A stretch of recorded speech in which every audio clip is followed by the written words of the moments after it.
بسم اللہ الرحمن الرحیم۔ السلام علیکم ورحمۃ اللہ وبرکاتہ۔ سب تعریفیں اللہ کے لیے ہیں جو واحد لا شریک ہے، وہی نیک لوگوں کا ہے لاکھوں کروڑوں درود حضور نبی کریم صلی اللہ علیہ وآلہ وسلم پر اور ان کی آل پر۔ محترم ناظرین کرام، یہ کوئی بڑا وظیفہ نہیں ہے اور نہ ہی میں کبھی آپ کو بڑے بڑے وظیفے بتاتی ہوں۔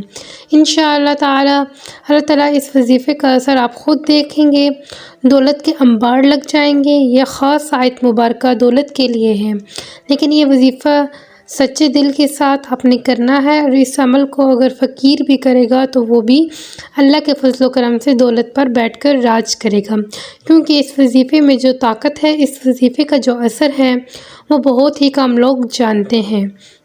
ویسے تو ہم نے اپنے چینل پر بے شمار وظائف بتائے ہیں، لیکن یہ جو عمل ہے، یہ جو وظیفہ ہے، یہ آپ کی ساری پریشانیوں کو ختم کر دے گا۔ آپ کے اوپر لاکھوں کروڑوں کا قرضہ ہے، انشاءاللہ چٹکی بجاتے ہی قرضوں کے ادا ہونے کا بھی ایسا اسباب پیدا ہو جائے گا کہ آپ خود حیران رہ جائیں گے۔ جتنا بھی بڑا قرض ہو، جتنا بھی آپ چاہے آپ کا بال بال قرض میں کیوں نہ ڈوبا ہو، انشاءاللہ یہ عمل کرنے کے بعد آپ کا ہر قسم کا قرض اتر جائے گا۔ آپ کے پاس دولت کی کمی ہے تو آپ کرائے کے گھر میں رہتے ہیں، آپ کو سمجھ نہیں آتی کہ کرایہ کیسے ادا کریں، گھر کا خرچ کیسے چلائیں، کیونکہ آج کل مہنگائی کتنی زیادہ ہو گئی ہے کہ ایک وقت کا کھانا بھی مشکل ہو گیا ہے۔ محترم ناظرین کرام، آج میں آپ کو ایک بہت ہی نایاب اور مجرب وظیفہ بتانے جا رہی ہوں۔ میں آپ تمام ناظرین جو اس ویڈیو کو دیکھ رہے ہیں، ان تمام دوستوں کے لیے، بھائیوں کے لیے، اور خاص طور پر میری وہ بہنیں جو کہ شدید پریشان ہیں، جو بھائی بہنیں روزانہ کی بنیاد پر کمنٹس کرتے ہیں کہ ہم دولت کی تنگ دستی کی وجہ سے مالی طور پر شدید پریشان ہیں، ہمارے رزق میں بہت ہی زیادہ رکاوٹیں ہیں، ہمارے رزق میں بہت زیادہ مسئلے مسائل چل رہے ہیں، اور اکثر افراد یہی کہتے ہیں کہ ہم جس کام میں بھی ہاتھ ڈالتے ہیں اس میں ہمیں نقصان ہی نقصان ہوتا ہے، کبھی بھی فائدہ نہیں ہوتا۔ ہر قسم کا نقصان انشاءاللہ ختم ہو جائے گا۔ آپ یہ عمل کریں، آپ کی رزق میں برکت ہوگی اور ہر قسم کی رزق کی طرف سے بندش اور پریشانیاں ختم ہو جائیں گی۔ ہمارے جو کچھ لوگ کہتے ہیں کہ ہمارا جو رزق ہے وہ بالکل بند ہو چکا ہے، کوئی راستہ ہمیں سمجھ میں ہی نہیں آتا، ہمیں بتائیں ہم کریں کیا؟ تو کیا کریں، ہم کون سا وظیفہ پڑھیں؟ ہم سارے وظائف بھی پڑھتے ہیں لیکن ہمارا کوئی وظیفہ اثر ہی نہیں کرتا۔ تو ناظرین کرام، آج ان تمام دوستوں کے لیے اور بھائیوں اور بہنوں کے لیے انتہائی خاص اور مجرب آزمودہ اور مستند وظیفہ بتانے لگی ہوں۔ رزق اور دولت کے جتنے بھی مسائل ہیں انشاءاللہ سارے حل ہو جائیں گے اور سارے بند دروازے کھل جائیں گے۔ آپ کہتے ہیں کہ ہمارا وظیفہ جو ہم کرتے ہیں ہم پر اثر نہیں رکھتا، پر اس سے سب سے بڑی شرط یہ ہے کہ آپ نے مکمل اور کامل یقین کے ساتھ وظیفے کو کرنا ہوتا ہے۔ آپ کا جتنا بھی یقین پختہ ہوگا انشاءاللہ یہ وظیفہ ہی اتنا ہی آپ کے لیے اثر انداز ہوگا، اتنا ہی آپ کا یہ وظیفہ اثر رکھے گا۔ انشاءاللہ جو لوگ قرضوں میں ڈوبے ہوئے ہیں، جن لوگوں کا بال بال قرض میں ڈوبا ہوا ہے، ان کا سارا قرضہ بھی اتر جائے گا۔ جو بندہ نوکری کے لیے شدید پریشان ہے، رزق کے جتنے بھی مسائل ہیں، ان سب مسائل کے لیے آپ جب بھی یہ عمل کریں تو اس مسئلے کو ذہن میں رکھتے ہوئے یہ بے حد خاص اور مجرب وظیفہ ہے۔ آپ نوکری پر یا اپنے کاروبار کی جگہ پر ہیں، نوکری پر ہیں تو آپ اس سے مزید کوئی بہتر نوکری چاہتی ہیں، یا نوکری پر آپ کے مسئلے مسائل ہیں اس لیے آپ یہ وظیفہ کرنا چاہتے ہیں، کسی بھی رزق کے مسئلے کے اور کسی کے لیے آپ یہ وظیفہ کریں، کسی بھی مسئلے کے لیے آپ یہ وظیفہ کریں اور اس مسئلے کو ذہن میں رکھتے ہوئے کریں۔ یا آپ کو کوئی بڑی رقم کی ضرورت ہے، بے شک آپ کو لاکھوں کی ضرورت ہے، تو آپ وہ ذہن میں رکھ کر یہ عمل کریں۔ آپ کو اس عمل کو کرنے سے پہلے نیت لازمی رکھنی ہے کہ مجھے فلاں کام ہے، اللہ پاک مجھے اتنی رقم مل جائے کہ، اور آپ کو اللہ پاک اس سے کئی گنا زیادہ عطا فرمائے گا۔ ہمارے اس وظیفے کو جس بھائی یا بہن نے بھی کیا تو اس وظیفے کو اپنا اور روزمرہ کا معمول ہی بنا لیا۔ اس وظیفے کے اندر اتنے فوائد ہیں کہ انہوں نے جب بھی یہ وظیفہ کیا اس کے اتنے ہی فوائد ان کو ملے اور ان کے فوائد سے اتنا ہی فائدہ ان کو حاصل ہوا۔ یہ وظیفہ کیا ہے کہ اس کے اتنے فوائد ان کو ملے کہ انہوں نے پھر اپنی زندگی میں کبھی یہ وظیفہ چھوڑا ہی نہیں، انہوں نے ساری زندگی پہ یہ وظیفہ کرنے کی عادت بنا لی۔ محترم ناظرین کرام، میرے کسی بھی بھائی یا بہن میں کبھی جائز مراد مانگی ہو اور جو پوری نہ ہوئی ہو تو عشاء کی نماز مکمل پڑھ کر صرف سجدے میں سر رکھ کر یہ آیت 33 بار پڑھ لیں تو انشاءاللہ جو کچھ بھی دل کی بھی جائز حاجت ہوگی وہ انشاءاللہ تعالی جلد پوری ہوگی۔ لیکن ناظرین کرام، کوشش کریں کہ آیت 5 وقت کی نماز پڑھنے کے بعد ہر روز کر لیں تو وہ زیادہ بہتر ہے۔ آپ نے بس کرنا یہ ہے کہ ہر نماز کے بعد مرد حضرات جو مسجد میں ہی یہ عمل کریں، لیکن جو میری بہنیں یہ عمل کریں گی وہ اپنے گھر میں ہی اسی طریقے سے یہ عمل کر لیں جس طریقے سے آپ کو میں اس وظیفے کا عمل بتانے جا رہی ہوں۔ وہ گھر میں اسی طریقے سے یہ عمل پڑھیں، یہ نہایت ہی آسان عمل ہے۔ آپ نے یہ عمل سجدے میں سر رکھ کر پڑھنا ہے، پھر اللہ تعالیٰ سے وہ مراد یا وہ حاجت مانگنی ہے اور جس کے لیے آپ یہ عمل کر رہے ہیں، لیکن اس کی شرط یہ ہے کہ آپ نے مکمل اور پختہ یقین کے ساتھ اور کامل یقین کے ساتھ آپ نے اس عمل کو کرنا ہے۔ آپ کے یہ عمل کرتے وقت پہلی بات یہ کہ آپ نے ذہن میں نیت ضروری رکھنی ہے، لازمی رکھنی ہے، اس کے علاوہ کوئی بھی شک و شبہ نہیں ہونا چاہیے، یقین مکمل ہونا چاہیے۔ انشاءاللہ اللہ پاک آپ کی ہر دلی مراد فوراً قبول کرے گا، بلکہ اللہ تعالیٰ آپ کے تمام دکھ درد اپنے فضل و کرم سے دور کر دے گا، اور گارنٹی ہے کہ یہ جو عمل کرے گا اس کو انشاءاللہ فائدہ ہی فائدہ ہوگا اور وہ حیران رہ جائے گا۔ نبی پاک صلی اللہ علیہ وآلہ وسلم کی ایک حدیث شریف ہے، یہ حدیث شریف سے یہ وظیفہ بتایا جا رہا ہے اور مزید وضاحت کرتے ہیں کہ یہ قرآنی سورہ کا وظیفہ ہے اور انتہائی طاقتور وظیفہ ہے۔ انشاءاللہ اس عمل سے رزق کی بارش بھی ایسے ہوگی کہ آپ خود دنگ رہ جائیں گے، بلکہ ہم کہیں گے کہ یہ بہت ہی پاورفل وظیفہ ہے۔ اس عمل کو جس بھی بھائی نے یا بہن نے پڑھا انہوں نے کامیابی ہی حاصل کی۔ یہ سورہ فاتحہ کا عمل ہے اور یہ عمل جو ہے آپ نے مکمل توجہ سے سن لیں تاکہ کوئی بھی سننے میں آپ کی کوئی بھی غلطی نہ رہے۔ آپ نے ویڈیو کو شروع سے آخر تک لازمی دیکھنی ہے، کچھ بھی چھوڑنا نہیں ہے یا آگے کر کے نہیں دیکھنی ہے تاکہ آپ کی کوئی بھی بات مس نہ ہو سکے اور کوئی بھی آپ سے غلطی نہ ہو سکے۔ اس سورہ فاتحہ میں 7 آیتیں ہیں۔ مختلف دینی کتابوں میں حوالہ ملتا ہے کہ ابلیس بھی اپنی پوری زندگی میں ابھی تک صرف 4 مرتبہ رویا ہے اور اس نے خوب آنسو بہائے ہیں۔ نمبر 1 اس وقت جب اس پر رب کی لعنت ہوئی، نمبر 2 اس وقت جب حضرت آدم علیہ السلام کی توبہ اللہ تعالیٰ کی بارگاہ میں قبول ہوئی، نمبر 3 اس وقت جب حضور اکرم صلی اللہ علیہ وآلہ وسلم کو اللہ تعالیٰ نے اپنا آخری نبی اور رسول بنایا، نمبر 4 اس وقت جب یہ سورہ یعنی سورہ فاتحہ نازل ہوئی۔ اب یہی سورت یعنی سورہ فاتحہ ہی ابلیس کی راہ میں سب سے بڑی رکاوٹ ہے۔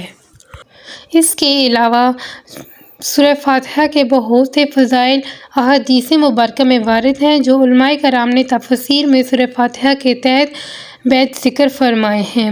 سورہ فاتحہ 7 آیتوں پر مشتمل ہے، جن میں سے پہلی 3 آیات میں اللہ تعالیٰ کی حمد و ثنا اور آخری 3 آیات میں جو آخری سورہ فاتحہ کی آخری 3 آیات ہیں ان میں انسان کی طرف سے دعا و درخواست کا مضمون ہے جو رب العزت نے اپنی رحمت سے خود ہی انسان کو سکھایا ہے، اور درمیان میں ایک آیت میں دونوں چیزیں مشترکہ ہیں، کچھ میں حمد و ثنا کا پہلو ہے، کچھ میں دعا و درخواست کا۔ صحیح مسلم ہے۔ روایت حضرت ابو ہریرہ رضی اللہ تعالیٰ عنہ سے منقول ہے کہ رسول صلی اللہ علیہ وآلہ وسلم نے فرمایا کہ حق تعالیٰ نے فرمایا کہ نماز یعنی سورہ فاتحہ میرے اور میرے بندے کے درمیان 2 حصوں میں تقسیم کر دی گئی، یعنی کہ سورہ فاتحہ نصف میرے لیے ہے اور نصف میرے بندے کے لیے ہے۔ جو کچھ میرا بندہ مانگتا ہے وہ اس کو دے دیا جائے گا، کہ رسول صلی اللہ علیہ وآلہ وسلم نے فرمایا کہ جو بندہ کہتا ہے الحمدللہ رب العالمین تو اللہ تعالیٰ فرماتے ہیں کہ میرے بندے نے میری حمد و ثنا بیان کی، میری حمد و ثنا کی، اور جب وہ کہتا ہے الرحمن الرحیم کہ میرے بندے بندے نے میری تعریف و ثنا بیان کی۔ آپ نے دھیان سے ویڈیو کو سننا ہے، یہ آپ کو اس لیے بتایا جا رہی ہوں کہ تاکہ آپ اس کو سنیں اور آگے بھی لوگوں کے ساتھ شیئر کریں۔ اور جب بندہ کہتا ہے کہ مالک یوم الدین، تو اللہ تعالیٰ فرماتا ہے کہ میرے بندے نے میری بزرگی بیان کی ہے۔ اور جب بندہ کہتا ہے ایاک نعبد و ایاک نستعین، تو اللہ تعالیٰ فرماتا ہے کہ یہ آیت میرے اور میرے بندے کے درمیان مشترک ہے، کیونکہ اس میں ایک پہلو حق تعالیٰ کی حمد و ثنا کا ہے اور دوسرا پہلو بندے کی دعا و درخواست کا ہے۔ اس کے ساتھ یہ بھی فرمایا کہ ارشاد ہوا کہ میرے بندے کو وہ چیزیں ملیں گی جو اس نے مانگی ہیں۔ جب بندہ کہتا ہے تو حق تعالیٰ فرماتا ہے کہ یہ سب میرے بندے کے لیے ہیں، جو اس کو وہ چیزیں ملے گی جو مجھ سے یہ مانگے گا۔ تو آپ نے اللہ تعالیٰ سے خوب رو را کر اور گڑ گڑا کر اپنی ہر حاجت اللہ تعالیٰ کے سامنے پیش کرنی ہے، اور اللہ تعالیٰ سے خوب گڑ گڑا کر رو کر اللہ تعالیٰ سے دعا کرنی ہے۔ رسول کریم صلی اللہ علیہ وسلم نے فرمایا کہ قسم ہے اس ذات کی جس کے قبضہ میں میری جان ہے کہ سورہ فاتحہ کی نظیر نہ تو تورات میں نازل ہوئی، نہ انجیل اور نہ زبور میں، اور نہ خود قرآن کریم میں کوئی دوسری صورت اس کی مثل ہے۔ نبی کریم صلی اللہ علیہ وسلم نے فرمایا کہ سورہ فاتحہ ہر بیماری کی شفا ہے۔ سورہ فاتحہ کے مختلف نام ہیں۔ اسے فاتحہ کہتے ہیں شروع کرنے کو، چونکہ قرآن کریم میں سب سے پہلے ہی سورت لکھی ہے، اس لیے اسے سورہ فاتحہ کہتے ہیں۔ اس لیے بھی کہ قرآن نماز میں قرات بھی اس سے شروع ہوتی ہے، اور اس سورت کا نام الکتاب بھی ہے، سورت حمد اور سورت صلاۃ بھی کہتے ہیں۔ اس سورت کا نام سورت شفا بھی ہے۔ مختلف احادیث پاک میں اس سورہ کا نام سورہ رقیہ بھی ہے۔ اس سورت کا نام سورہ واقعہ اور سورہ کافیہ بھی ہے۔ چلتے ہیں وظیفے کی طرف۔ میں آپ کو آگے وظیفہ بتاؤں گی، آپ نے دھیان سے سننا ہے اور کچھ بھی اس میں سے ویڈیو کو آگے کر کے مس نہیں کرنا تاکہ کچھ غلطی نہ ہو۔ اس سورہ کا نام القرآن اور الکنز بھی ہے۔ نبی پاک صلی اللہ علیہ وسلم کا ارشاد ہے کہ مجھے گنجل عرش یعنی عرش کا خزانے سے 4 چیزیں عطا کی گئیں، اس خزانے سے ان 4 چیزوں کے علاوہ اور کوئی چیز دوسرے کو نہیں دی گئی۔ وہ 4 چیزیں یہ ہیں کہ نمبر 1 الکتاب سورہ فاتحہ، نمبر 2 آیت الکرسی، نمبر 3 سورہ بقرہ کی آخری آیتیں، نمبر 4 سورہ کوثر۔ لہٰذا آپ کو اگر کوئی بھی مسئلہ ہے یا آپ کسی نے جائز مراد مانگی جو پوری نہ ہوئی ہو، تو ہر نماز کے بعد مرد حضرات مسجد میں اور عورتیں اپنے اپنے گھروں میں سورہ فاتحہ اس طریقے سے پڑھیں، باوضو ہو کر پہلے 2 رکعت نماز نفل صلاۃ الحاجات کے پڑھیں، پھر سلام پھیرنے کے بعد سجدے میں چلے جائیں۔